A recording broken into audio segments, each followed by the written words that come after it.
Hey guys, Bolt here. We're here for mystery, whatever we're on. Let's just get into it. Welcome to my latest case, The Secret of the Old... The year, 1930. The place, the road to Titusville, where we find Nancy Drew behind the wheel of her blue roadster, pondering this question. Why did Emily Crandall, a girl whom Nancy knows only through their mutual friend Helen Corning, ask Nancy to drive all the way out to the Lilac Inn to see her? Does it have something to do with the fact that Emily's mother died barely a month earlier, leaving Emily to run the restaurant with only her guardian to help her? And more important, why, when she called, did Emily sound so desperate? The spunky teenager turns off the main road, blissfully unaware that Emily isn't all that awaits her at the end of the driveway. No, Nancy Drew is about to get her first taste of the mystery, intrigue, and adventure that are to become her destiny. Isn't she like... Okay, so the announce guy is new. The animations look better already. Okay, so I can drive around this time. Ooh, oh, I can buy stuff. Watch the fuel gauge so I don't run out of gas. Avoid potholes so I don't get a flat tire. Use the spare to change the tire if I do get into a flat tire, and never ever drive without a spare. Find a gas station and get the tire fixed pronto.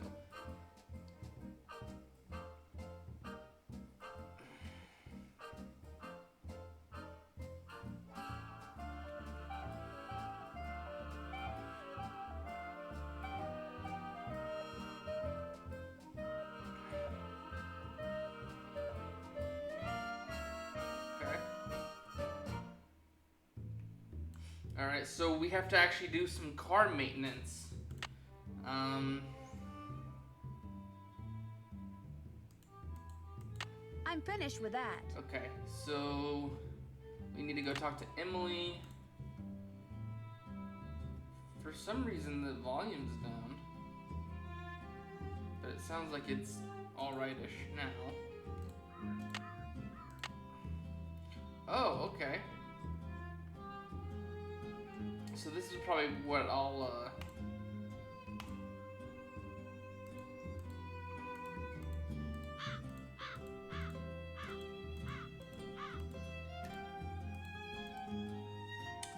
That looks like death already. I'm not doing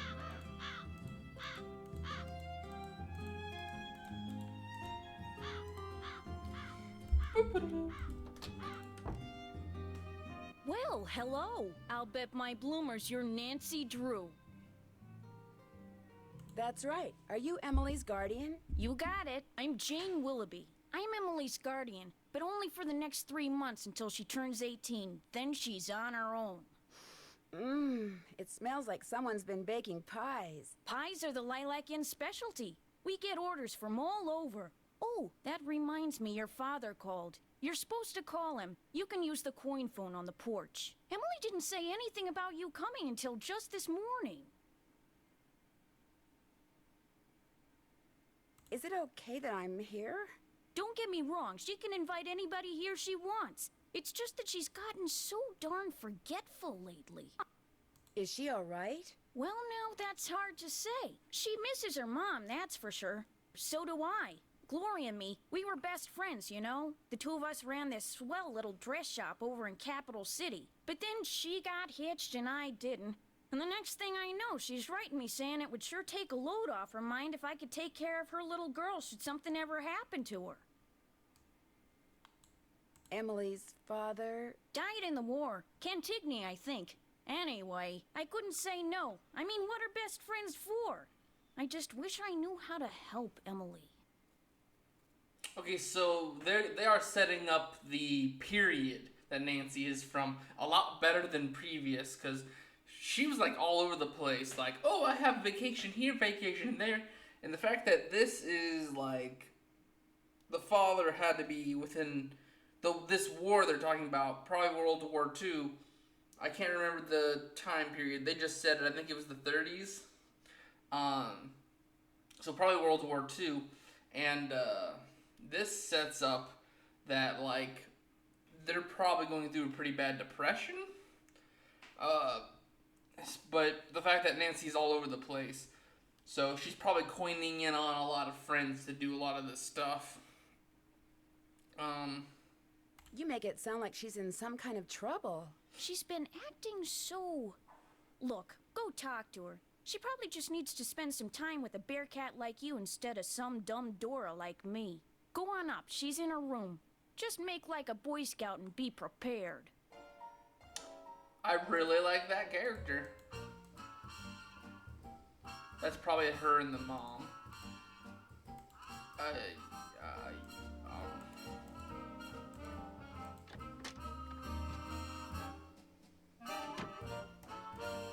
There she is. Nancy, hi. Welcome to the Lilac Inn. Oh, and before I forget, thank you for that nice note you sent me when Mom died. It meant a lot to me. Wait, what?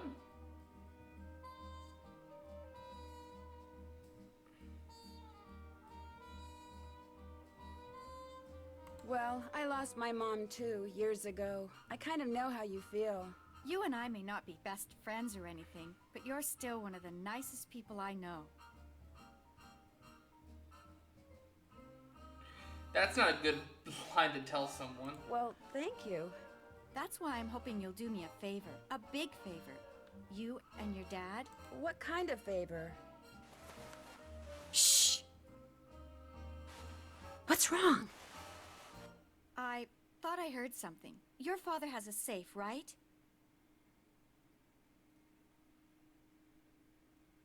This is 1930. Lots of people have safes. See this jewelry? I'd like you to take it home with you and put it in your father's safe. It's beautiful. It was my mother's. The few times I saw her wear it, she looked just like a movie star. I was hiding it here in my room, but all things considered, I'd feel a lot better if you would just take it home and have your father lock it up in his safe. What do you mean, all things considered? Strange things have been going on around here. That's all I can say. I know it sounds loony, and Jane probably told you that I've been acting loony, but please do this for me. What was that? Emily, come downstairs, quick! The kitchen's on fire! Come on, we better get out of here. The jewelry. Oh God, the jewelry's gone. You forgot the jewelry. That whole reason for that fire is to get the jewelry. I bet you. This is horrible, just horrible. The fire chief says the stove was completely destroyed and there's smoke damage everywhere. The inn will have to shut down for months, maybe even for good.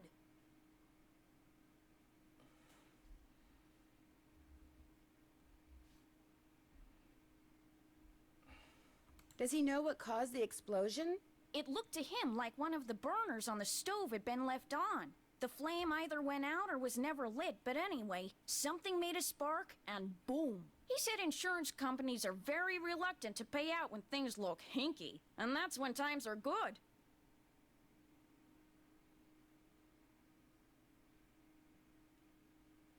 Who was in the kitchen this morning? Emily was the last person to use the stove. Like I said, she's been real forgetful lately. I think she's pretty upset, but it's not her fault. What with her mom passing away barely a month ago, and me showing up, this total stranger who doesn't know the first thing about kids or running a restaurant, and her trying to do everything all by herself. It's just too much, that's all. Who wouldn't go a little off their nut? I better get that. The line to the regular phone got burned up in the fire, so now the only phone we got is the coin phone on the porch. Excuse me. Oh, no! Emily? Her jewelry. Jewelry's gone. The whole reason for the fire is a distraction. Plywood for a door, that's... My mother's jewelry! It's Knew gone! it. Someone must have stolen it while we were all downstairs. I knew something like this was going to happen. I just knew it. You mean this sort of thing has happened before? Yes. No. I'd rather not say, but I will say this. I did not leave the stove on. That fire was not my fault. Oh, what am I going to do? Without that jewelry, I don't have a prayer of paying for a new stove. And without a stove, I'll have to sell the inn. And if I lose the inn... I wish Mom were still here.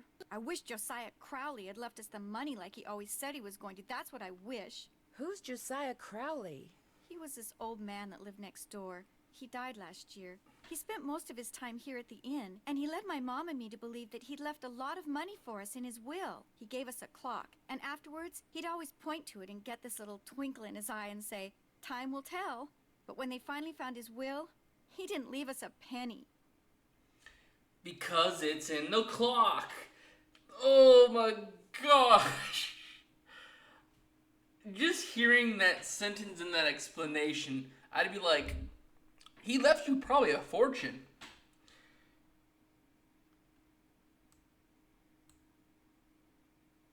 Did he have any family? No, he always said Mom and I were his family. Josiah was kind of a screwball. One time he showed up at my birthday party dressed as my great-aunt Harriet. I didn't know it was really him until 2 days later. Anyway, he had all these weird hobbies, and he always thought it would be really keen to read minds. Josiah invited Richard Topham to move in so Topham could help him develop his paranormal powers right there in his house. Josiah was a sweet old man, and I do miss him. And he was free to give his money to whomever he wanted. But to get our hopes up like that, and then leave us nothing, it just wasn't like him. Where is Richard Topham now? He still lives in Josiah's house, which is right down the path out back. His house and the inn were built at the same time by two brothers during the Civil War. Okay.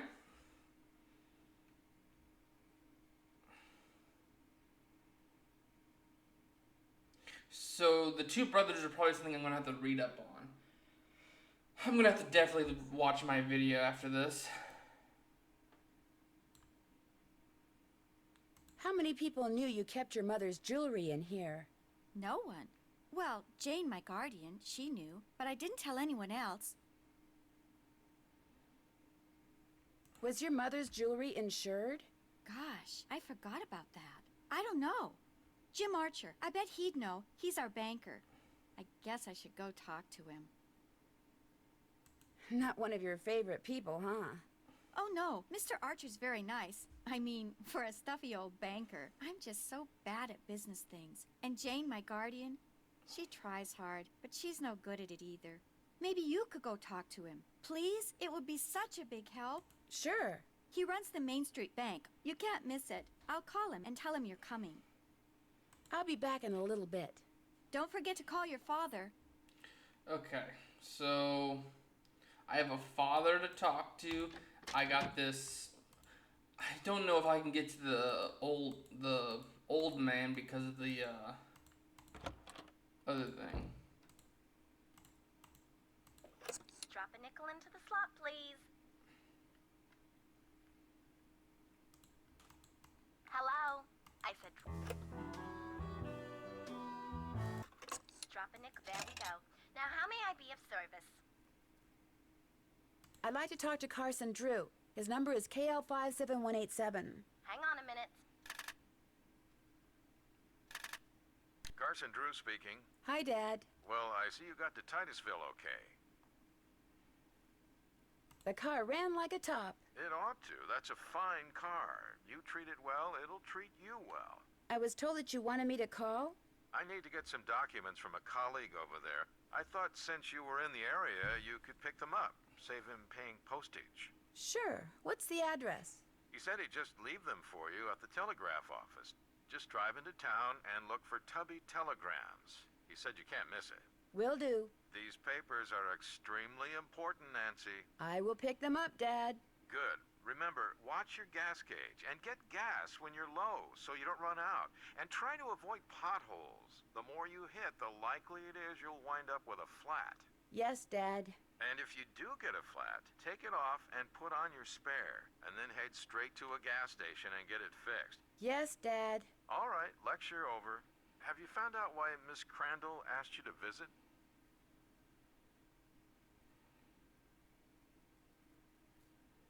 She wanted me to have you lock her mother's jewelry up in your safe. Only someone stole it before I could take it with me. Stole it? Good gosh. That was right after the stove in the kitchen exploded. The stove exploded? Sounds to me like you'd be well advised to cut your visit there short. No, I want to find out what's No. going on. I have to find out what's going on. You have to? Well, yeah, you know. Emily just lost her mom, and she's worried about losing the inn, and her guardian's all wet when it comes to helping out, and... And the truth is, you are so curious that you feel like you'll absolutely burst if you don't find out why all these weird things have been happening, right? Yes. Don't worry, I know the feeling. You're a chip off the old block, I'm afraid. Well, as long as you're like me in one other way, you should be fine. What way is that? Smart? Careful.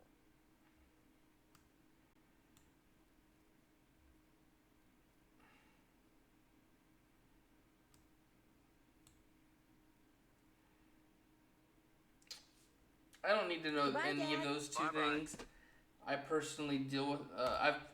I've had. What? Here, let's save real quick because I am getting close.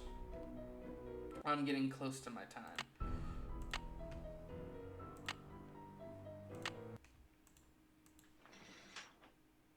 Oh.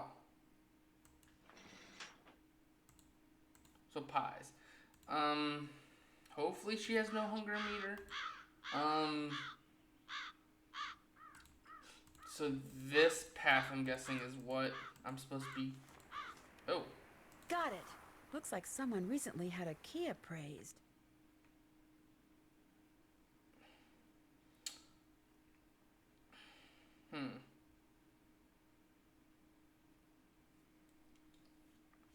This timing is weird, I will say, because if I remember correctly, in one of the previous mysteries, I'm pretty sure I talked to Nancy's mom.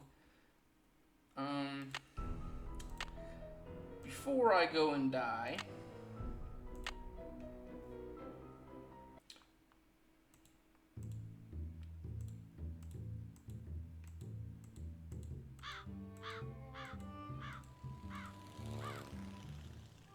What?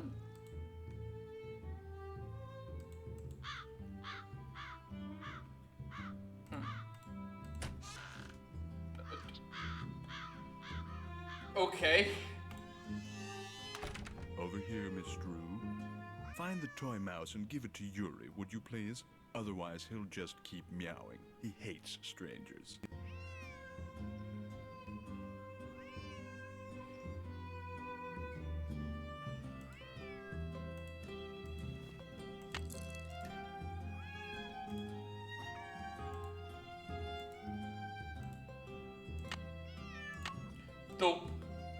Dopey.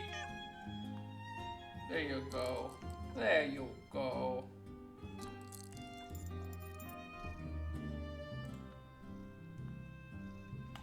How nice of you to drop by. And thank you for walking instead of parking in the driveway. I'm expecting a pupil. I'd hate for her to have to park on the road. How did you know who I was? If one is to teach others how to develop and use their paranormal gifts, it's only logical that one must possess such gifts oneself. I hope I'm not disturbing you. I was in the process of trying to make these spoons move by using nothing but my own psychic energy. Have you ever focused sunlight through a magnifying glass until it was a minute yet searing point of light, Miss Drew? Yeah, I guess. You see, that's what I do with my cerebral emanations, my thoughts. I focus them until they're a beam of pure energy which ultimately disrupts and transforms the molecular force field surrounding the target object. So what you're telling me is you're bullcrap. You are most likely one of the biggest reasons, because not only do you know about what that older man left, so you probably know that something about the clock, or there's something left to the this new person. I'm literally running off of no things. This guy literally probably knows all the secrets that the old man left, knows about the money or whatever gems was left behind, took the jewelry probably because it was valuable. So I'm just going to go ahead and say he's a bull crap. He's a BS. And you can actually make objects move? Yes. Well, on occasion. As I tell my students, increasing one's rate of success is simply a matter of practice. You're mixing telepath with telekinesis. The old man wanted to learn telepathy, and you're telling me you're gonna learn telekinesis. Okay. Do you have a lot And of students? paranormal powers Oh, are a indeed. third I take them through exercises designed to help them category. increase their output of phantasmic energy. If you want to sign up for an introductory session, I believe I have an opening today. No, thank you. Oh. I'm afraid I'm busy, young lady. Far too busy to engage in idle conversation.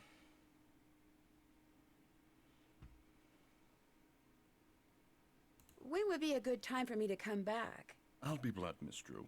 I've discovered that the more time I spend with the, shall we say, intellectually unendowed, the more my cerebral pulsations seem to diminish. I'm afraid I cannot speak to you further unless and until you prove that you are worthy. That is, that your brainwaves are not unacceptably inferior and thus deleterious to mine. How would I do that? What I have here is an exercise in logic.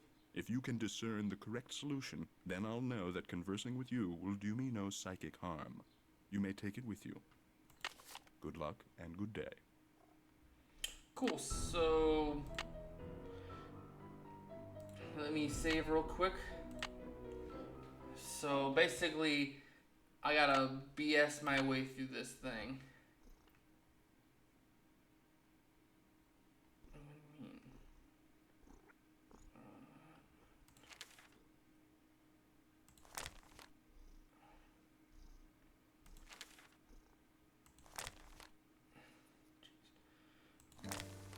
I'm gonna have to like do some kind of research for that one. Please don't go in there. Oh, wrong way. Sorry. Wait.